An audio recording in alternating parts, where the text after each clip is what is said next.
In the early morning hours of Valentine's Day 2019, a woman named Olivia Jones walked the aisles of a local supermarket known as HEB Plus in preparation for dinner with her husband Chris. As she gathered the ingredients, she observed a bouquet of pink and red roses, colors that symbolize tenderness and passion. As Olivia exited the store with the roses in her cart, she was unaware that in less than 40 minutes, she would be dead. A horrible consequence of so-called toxic love. The police would find her on her bedroom floor in a quiet neighborhood in Beaumont, Texas. 11 minutes earlier, her loving husband Chris dialed 911. Beaumont 911, what is the address of your emergency? Olivia! Please, hurry. Someone take the gun.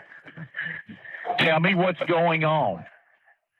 I'm at home, my wife been shot in the head. Please. Somebody shot in the head. My wife, please. Tell me, okay. Where is she shot? In the head. Okay, where in the head? Take it and it went off. Okay. I want you to try to control the bleeding. As soon as the call disconnected, officers headed on their way to the Beaumont, Texas home of Chris and Olivia, located at 5575 Pine Bur Boulevard. At 8:55 a.m., they arrived. Officer Otis Butler was met by a familiar face, 40-year-old Christopher Ray Jones, who was visibly distressed. Officer Butler was close friends with Chris and his wife Olivia. His body cam was rolling while Chris urged the officers to hurry into the house. She in my bedroom. Where's the gun? In the bedroom, broken down on the dresser. Come this way. Okay. Please, come this way. This way. Okay. Please. Olivia! As alluded to earlier, the officers made their way to the bedroom and found Olivia lying on the floor. Baby! Sir. Okay. Step back. What's up, Mr. Butler? I tried to take it. Get his. Mama! Olivia was found face down with a gunshot wound to the back of her head. Astonishingly, she was still breathing. When the officers rolled her over, they discovered that the bullet had pierced through her right eye. The room she was found in was covered in blood, with spatter all over the walls. The paramedics arrived, and while they tended to Olivia, the police secured the area. Officer Butler had Chris walk him through the events leading up to the shooting. What happened? We had a disagreement. And I say, baby, if you're not working with me, you're working against me. I say, we've been doing this. My 19-year-old stepdaughter was 8.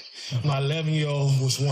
I say, Olivia, we can't get it together. We can't be together. Okay. We got several beliefs. And I say, I just want a divorce. And her reaction was, she got the gun? I said, give me the gun. She like, I don't remember which hand. I'm like, give me that gun. What is you doing? Stop trying to scare me. I took it. So when you grabbed it, it went off? She yanked. I grabbed it and she yanked back. And the gun went off. Okay. The gun went off. Chris's story immediately set off red flags. How could such a large man be overpowered by his significantly smaller wife? Chris dropped to his knees in anguish, but there were no tears as he asked Officer Butler if he could go check on Olivia. Mr. Butler, I got help. No. You don't need to go in there, okay? Is she alive? Yeah, she is. She is. We got him. Is she alive, Mr. Butler? Please don't tell me she's alive and she's not. Yeah, when I saw her, she was. She was talking? She wasn't talking. Is she breathing? It looked like she was breathing, yeah. Ooh, good. Don't go in there, sir. Please. Sir, I need you to stay right here with me, okay? And calm down. Calm down? Upon learning that Olivia was still breathing, Chris's reaction seemed strangely devoid of relief or happiness. Another red flag for Officer Butler. Back inside the home, Olivia's wounds proved to be fatal, and just after 9 a.m., she was pronounced dead. Officers searched the rest of the home and noticed that in addition to the surveillance cameras installed on the exterior of the house, there were 2 more cameras mounted in the living room, monitoring the interior of the house as well. They also discovered the gun that Olivia was shot with, a 9mm pistol covered in blood. However, they found it strange that the gun was in a different room from where the shooting took place. If Olivia was holding the gun when it went off, how did it end up in a different room? The only logical answer was that Chris must have moved it. Following this discovery, the officers decided that the best course of action was to detain Chris until they had a better understanding of what really happened. As Chris was getting handcuffed, his 19-year-old daughter, Ariel, arrived at the house. She had already been contacted by Chris, who told her what had happened. She was clearly devastated.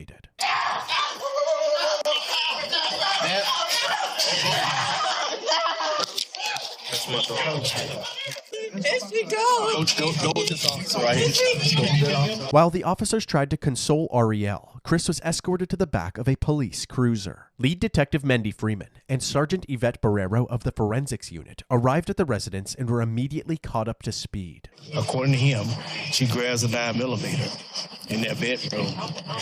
She did that. He claims he reached for the gun to try to get it from her. And when he reached for it, and they struggle over it, boom. At that moment, Olivia's sister Angela arrived at the scene, and Ariel once again broke out into hysterics.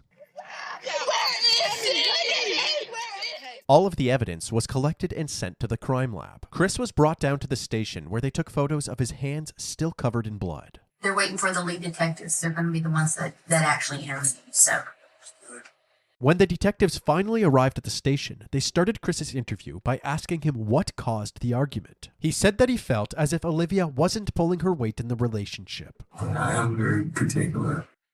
If you heard that, that's true. I am very particular. You strive for the best for people. I work really hard, and I don't make excuses for myself, and I don't accept excuses for anybody else. After telling her that he wanted a divorce, she went to the bedroom and grabbed the gun. what did you say? Really? You serious? Really? This is not going to solve anything. Okay. You know, this is not, you do not want to do that. Put that freaking gun down before you make a mistake and hurt yourself. She was crying. She was crying. Chris handed over his cell phone, which had access to the home security camera footage. Say, if you want to access just that camera, you touch that. And that's just that camera. Okay. You know what I'm saying? So far, let's go back to devices. Yes, sir. And everything is labeled. Carport, backyard, front door, back door, laundry room, inside garage, living room, kitchen. The police examined this footage, hoping to corroborate Chris's story. At 8:41 a.m., Olivia can be seen going about her morning routine in the kitchen. Then, all of a sudden, the footage cuts out. 3 minutes later, at 8:44 a.m., the video is back up, and Chris is captured frantically pacing around the house while on the phone with 911. 11 minutes later, at 8:55 a.m., the responding officers can be seen entering the residence. That means that Olivia must have been shot during this 3-minute gap in the footage. In the interrogation room, Chris was asked why this footage was missing. He claimed that he had no idea. We're still trying to pull up these videos here, okay? Why would there be no recordings on it? I don't know. It should be. Everybody that went in that house should be on it. But like I said, the internet, you can go through days and it pretty much does it. We shouldn't have bought that. You just keep, you can pick whatever day you want and it's never going to be consistent. That's why I say it was a waste of money. Well, I'm wanting desperately to find some video on here that corroborates what you're telling us, but almost all the videos start right after this event happened. Chris had a bunch of excuses, from internet problems to not charging the camera properly. But at this point, the detectives were taking anything Chris said with a grain of salt. It seemed more likely that Chris, the only one with access to the footage, had tampered with it. Since they did not have the video, they had Chris reenact the moment that he tried to disarm Olivia. Now go ahead and do my initial. She pulls it. Give me the... Okay. And I go. No, you're good. No, you're good. I want the chair. I'm sorry. You're fine. I like the chair, man. I'm reliving it. You are? I'm reliving it. So she should be shot in the back of her right head. Did you feel me twist your? Did you feel me twist? Back here. Did you feel me twist your? I twisted. With each question asked, it seems as if Chris was improvising the answer, actively trying to make the puzzle pieces fit together rather than telling the truth. The detectives ended their initial interview feeling more suspicious of Chris than ever. They then moved on to other members of the family, starting with Olivia's sister, Angela. Olivia Jones is your sister, right? We've been talking a lot lately. We talk every day. I drop her baby to her at the tax office. She's always been timid about everything.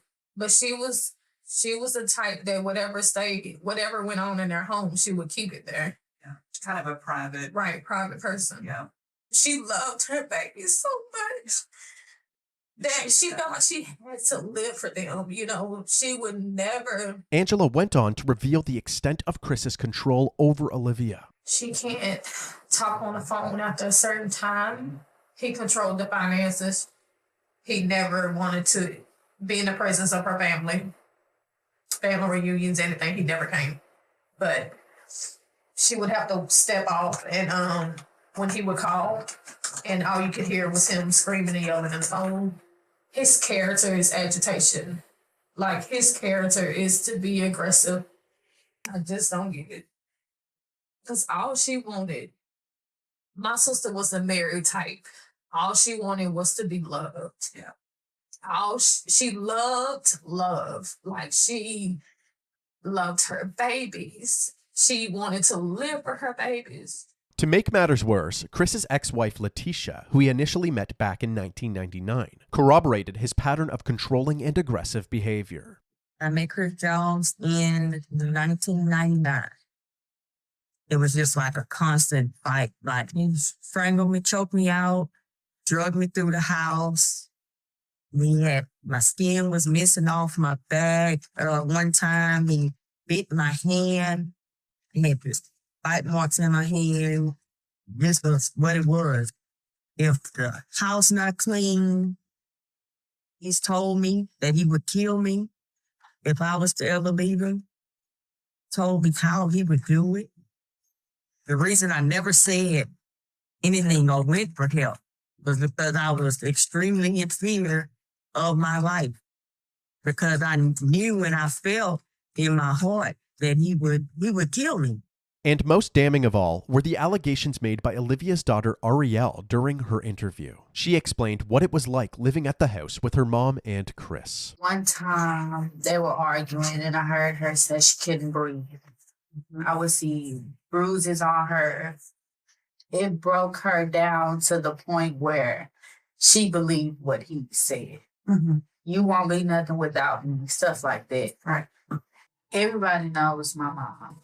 Everybody knows my mom. Everybody knows that we were her world. With each person interviewed, the allegations against Chris were stacking higher and higher. They doubled back with him, urging him to tell the truth about what actually happened to the missing footage. To be honest, I videos. I look guilty. By deleting those videos, I look guilty. Not if you say right now, what you just say a little while ago, I freaked out, I panicked, I did some stuff I shouldn't have done. Is that one of them? Yes. How many did you delete? I don't know. Okay. I'm just afraid of being blamed for something I did do something that looks really bad on me. While the confession was a much-needed win for the detectives, there was still no trace of those crucial 3 minutes of footage. However, the detectives did their due diligence. They spent the days combing through all available footage from the house to see for themselves what daily life was like for the Jones family. In these recordings, the true nature of Chris and Olivia's relationship was on full display. Then you're gonna be looking stupid. Look on the floor. Look on the floor. Look on the floor, White. Look on the floor. Look on the floor. Look on the floor. Look on the... Why is that like that? You're not paying attention. What the f***, Leah? You wasn't worried about the son of a bitch a minute ago. That's your mother... Look at me like that, bitch. I'm not playing with you. Lazy. You want to do something, not enough? Give it here. You got all the goddamn answers. You don't do a goddamn thing around this. Right. This your ass, bitch. That's clean dish. That's clean. I didn't want to, they fell on the floor, so I didn't want to reuse them. You look at it. You don't pay attention to what the f*** you doing. You all over the place, Olivia. You ain't got the chance to claim your f***ing off. Food on the wall. Who you burning now? Me. Harriet don't live here. It's you. It's always been you. Chris would take any chance that he could to bully Olivia, constantly putting her worth into question, even humiliating her in front of her own daughter. When I got the show ass, you didn't have a job. You collected unemployment. You just had If most men in this world want a woman that got what? You wouldn't be doing this if I wouldn't have got upset. You would have bagged that. Life would be so much easier for me if you start thinking. You do dumb because you don't think. This footage shed light on Chris's true colors and confirmed the allegations of abuse from Olivia's family. Detectives also looked into Chris's criminal records and discovered that he had a history of violent charges, including multiple assaults in 1996 and a domestic assault in 1998, which landed him in jail for a brief period of time. Even though they were still waiting for ongoing forensic analysis results, authorities believed that they had enough evidence to place charges against Chris. News this morning, a Beaumont man is now facing murder charges in a Valentine's Day shooting of his wife. Police say this man, Christopher Ray Jones, who worked as a correctional counselor at the Beaumont Federal Prison, killed his wife, Olivia. Chris was charged with first-degree murder and second-degree manslaughter in April of 2019. But unexpectedly, within 24 hours after being charged, he was released on a $150,000 bond and was put under house arrest with a GPS monitor. Now a man charged with murdering his wife is back at their home. 40-year-old Christopher Ray Jones was arrested and charged with shooting his wife in the face on Valentine's Day.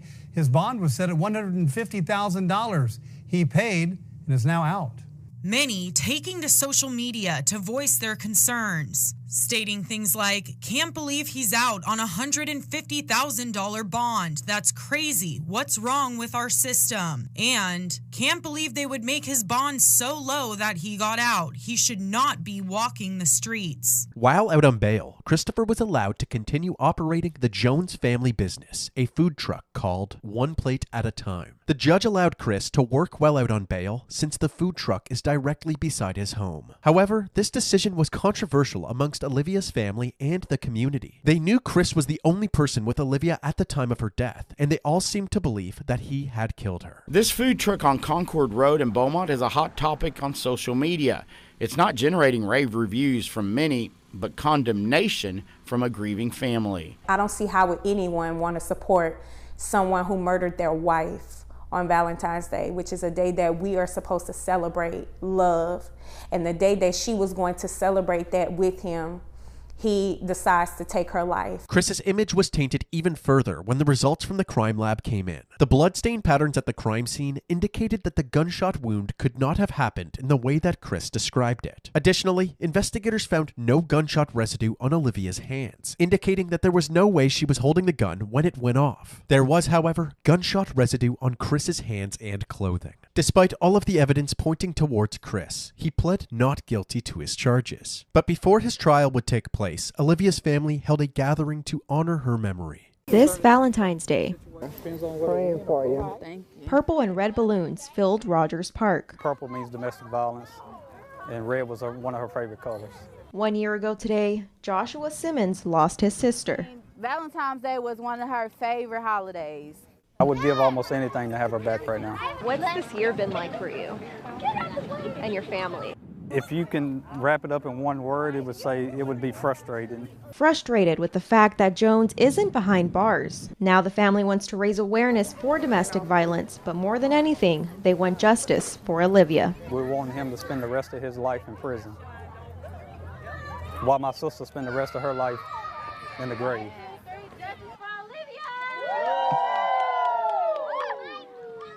After finally having an opportunity to celebrate Olivia's life, her loved ones would once again have to face her death during Chris's upcoming trial. The courtroom was packed with family members from both sides. It had been over 3 years since Olivia's death, and despite the clear tension between the two families, they all wanted the same thing: justice for Olivia. Prosecutors Jimmy Ham and Mike Laird described Chris as an abusive partner with a violent past, and it was only a matter of time before something like this happened. Chris's defense attorney, Ryan Gertz, argued that Chris only grabbed the gun because Olivia was recklessly handling the weapon, putting both herself and Chris in a dangerous predicament. Forensic pathologist Celestina Rossi provided critical bloodstain analysis and confirmed that Olivia did not have any gunshot residue on her, contradicting the defense's claims that her death was merely an accident. The testimonies and evidence combined ultimately overpowered the defense team, and on February 8, 2022, Christopher Ray Jones was found guilty for the murder of his wife, Olivia Jones.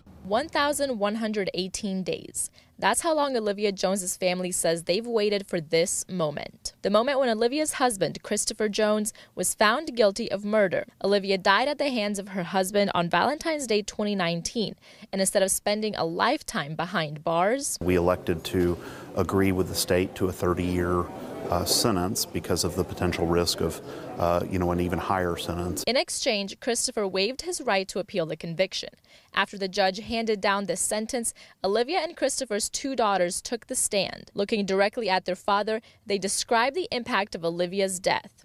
The youngest daughter, who was only 11 when her mother died, said, quote, "I'll forgive you one day, but right now I can't." Throughout the trial, the prosecution described a history of abuse that finally blew up. Defense attorney Ryan Getz argued a different version of events. I think that we'll never know what happened in that room. Ultimately, my impression from the jurors is that they just didn't believe Chris's version of events, and that really only left the one alternative.